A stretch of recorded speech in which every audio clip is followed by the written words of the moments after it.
ஆண்டவராகிய இயேசு கிறிஸ்துவின் இனிதான நாமத்தினாலே இந்த நிகழ்ச்சிக்கு மிகுந்த அன்போடு கூட உங்களை வாழ்த்தி வரவேற்கிறேன். இன்றைய நம்முடைய தியானத்திற்கென்று தெரிந்தெடுக்கப்பட்ட வேத வசனம் 1 கொரிந்தியரின் புஸ்தகம், அதன் 13ஆம் அதிகாரம், அதனுடைய 10ஆம் வசனம் இப்படியாய் சொல்லுகிறது: நிறைவானது வரும்பொழுது குறைவானது ஒளிந்து போ.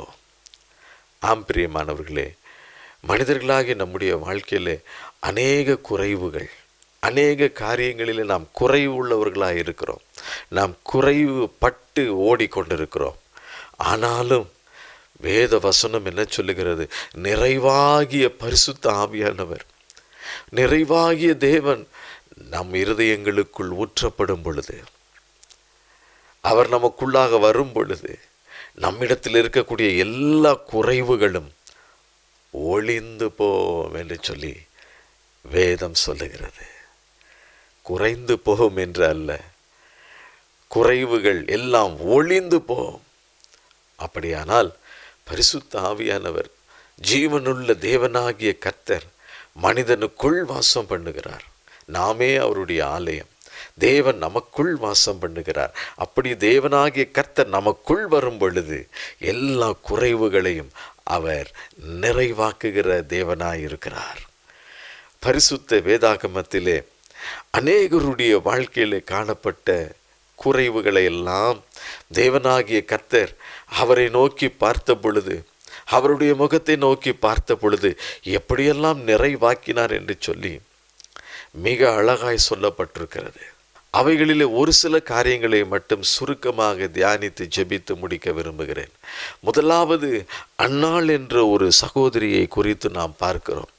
1 சாமுவேலின் புஸ்தகம், அதனுடைய 1ஆம் அதிகாரம், அதனுடைய 10ஆம் வசனத்திலே பார்க்கிறோம். அன்னாள் மிகவும் மனம் கசந்து அழுது தேவனுடைய சமூகத்திற்கு வந்து நிற்கிறாள். காரணம், அன்னாளுடைய வாழ்க்கையிலே அவளுக்கு எல்லாம் இருந்தது, ஆனால் பிள்ளை இல்லாது இருந்தது. அந்த ஒரு குறைவு அன்னாளை மிகவும் வேதனைப்படுத்தி இருந்தது. ஆகவே தேவனுடைய பிரசன்னத்திலே வந்து அவள் மனம் கசந்து மிகவும் அழுது ஆண்டவரை நோக்கி பார்க்கிறாள். ஆண்டவரே, எனக்கு இரக்கம் பாராட்டுங்க, எனக்கு ஒரு பிள்ளையை கொடுத்து என்னை ஆசீர்வதியும் என்று சொல்லி மிகுந்த வேதனையோடு கூட துக்கத்தோடு கூட அன்னாள் ஏறெடுக்கிற ஜெபம். அன்னாளுடைய ஜெபத்தை தேவன் கேட்டார்.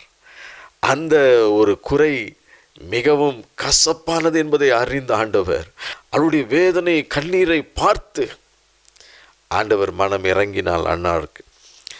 அதே அதிகாரம் 20ஆம் வசனத்திலே நாம் பார்க்கிறோம். சில நாள் சென்ற பின்பு அன்னாள் கர்ப்பவதியாகி ஒரு குமாரனை பெற்று கர்த்தரிடத்தில் அவனை கேட்டேன் என்று சொல்லி அவனுக்கு சாமுவேல் என்று பெயரிட்டாள். பார்த்தீர்களா? தேவனாகிய கர்த்தர் குறைவுகளை நிறைவாக்குகிற ஆண்டவர். அன்றைக்கு அன்னாளுடைய வாழ்க்கை குழந்தை இல்லாத சூழ்நிலையில் மிகவும் கசந்து போனதாக இருந்தது. பிரியமானவர்களே, இதை கேட்டுக்கொண்டிருக்கிற உங்களுடைய வாழ்க்கையிலும் கூட இப்படிப்பட்டதான சூழ்நிலைகள், உங்களுடைய உறவினர்கள், உங்களுடைய பிள்ளைகள் அல்லது உங்களுடைய நண்பர்கள், இவர்களுடைய வீடுகளிலே இப்படிப்பட்ட ஒரு நிலை இருக்கும் என்று சொன்னால், இயேசு கிறிஸ்துவின் பாதத்தண்டையிலே அன்றைக்கு அன்னாள் வீழ்ந்து கிடந்தது போல மனம் கசந்து ஆண்டவருடைய இரக்கத்திற்காக நாம் கெஞ்சும் பொழுது அவர் கிருபையாய் இறங்கி அன்னாளை ஆசீர்வதித்த ஆண்டவர் அன்றைக்கு அன்னாளுடைய வாழ்க்கையிலே காணப்பட்ட அந்த குறைவை நிறைவாக்கின ஆண்டவர் இன்றைக்கும் அப்படியே உங்களுக்கு செய்து உங்களை ஆசீர்வதிக்க விரும்புகிறார்.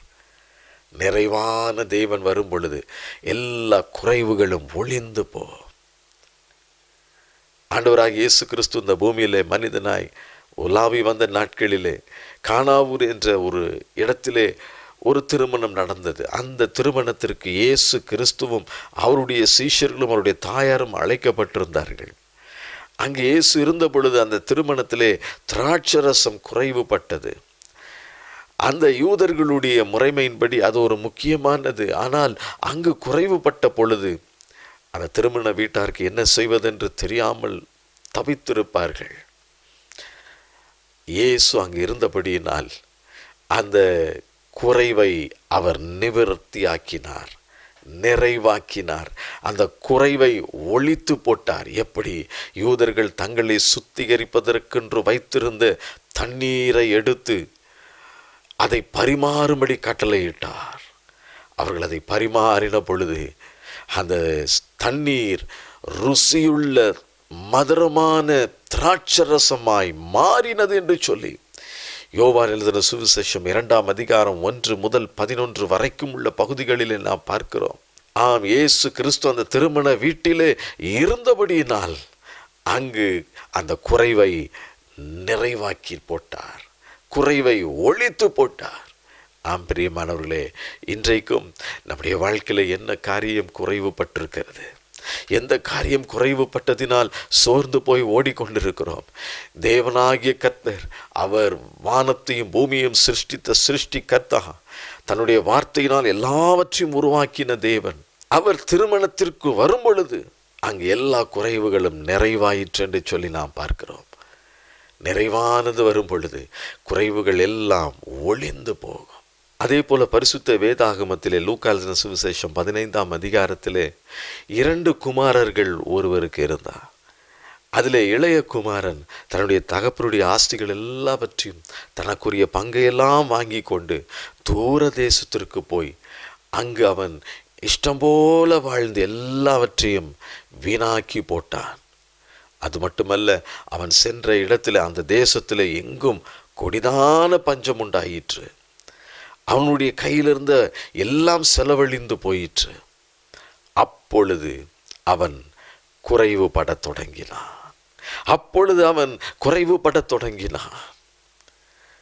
வேதத்தில் நாம் பார்க்கிறோம், அங்கு இருந்து தன்னுடைய தகப்பன் வீட்டை யோசித்து பார்க்கிறான். அங்கு எல்லாருக்கும், வீட்டில் வேலை செய்கிற அத்தனை பேருக்கும் ஆகாரம் கிடைக்கும் பொழுது நான் இங்கு பசியினால் மிகவும் வாடி வதங்கி கொண்டிருக்கிறேனே என்று சொல்லி வேதனைப்படுகிறான். ஆகவே அவன் ஒரு முடிவு எடுக்கிறான். தன் தகப்பனிடத்தில் ஓடி வருகிறான்.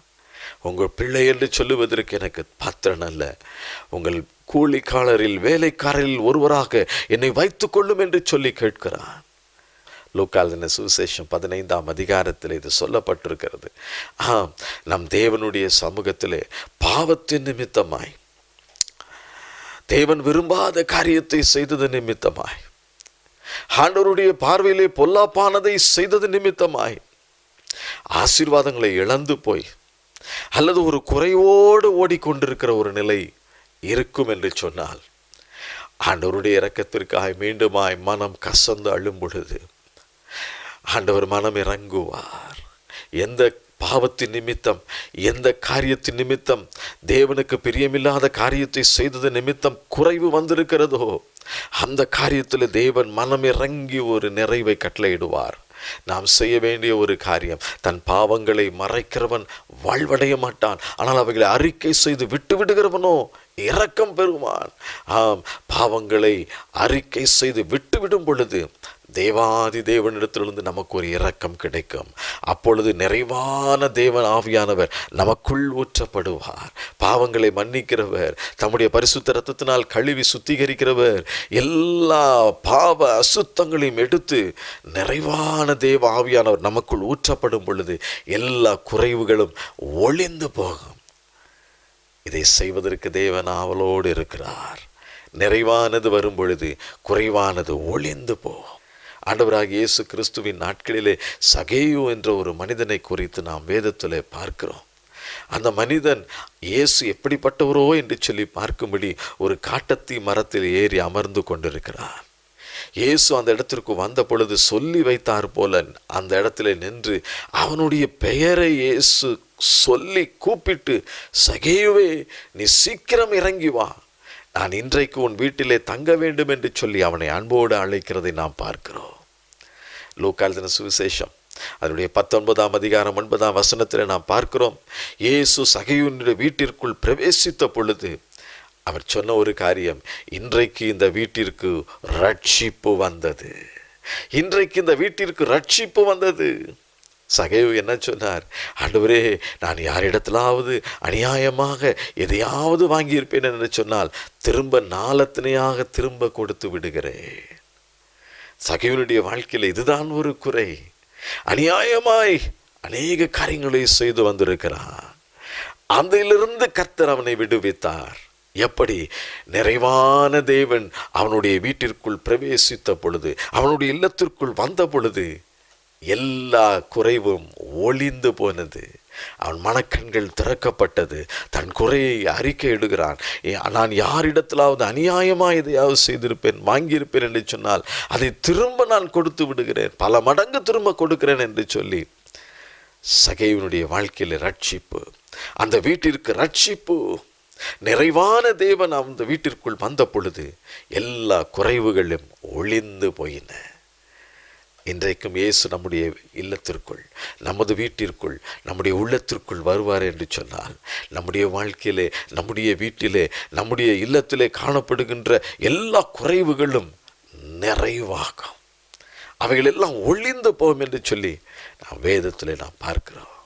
அதே போல சாலமோன் ராஜா சிறுவனாய் இருந்த பொழுது ராஜாவின் பட்டத்திற்கு வந்தான். அப்பொழுது ஆண்டவரிடத்தில் அவன் கேட்ட ஒரு காரியம், அடியேனுக்கு ஞானமுள்ள இருதயத்தை தாரும் ஆண்டவரே, இத்தனை லட்சம் ஜனங்களுக்கு ஞானமாய் நான் நீதி செய்ய வேண்டுமே, நான் சிறு பையனாய் இருக்கிறேனே என்று சொல்லி கேட்ட பொழுது தேவன் அவனுடைய விண்ணப்பத்திற்கு செவி கொடுத்தார். ஞானத்தை, தம்முடைய ஞானத்தை, விசேஷித்த ஞானத்தை அவனுக்கு அபரிமிதமாய் ஊற்றினார். அவன் கேளாத எல்லா ஆசீர்வாதங்களையும் கொடுத்து அவனை உயர்த்தி வைத்தார் என்று சொல்லி நாம் பார்க்கிறோம்.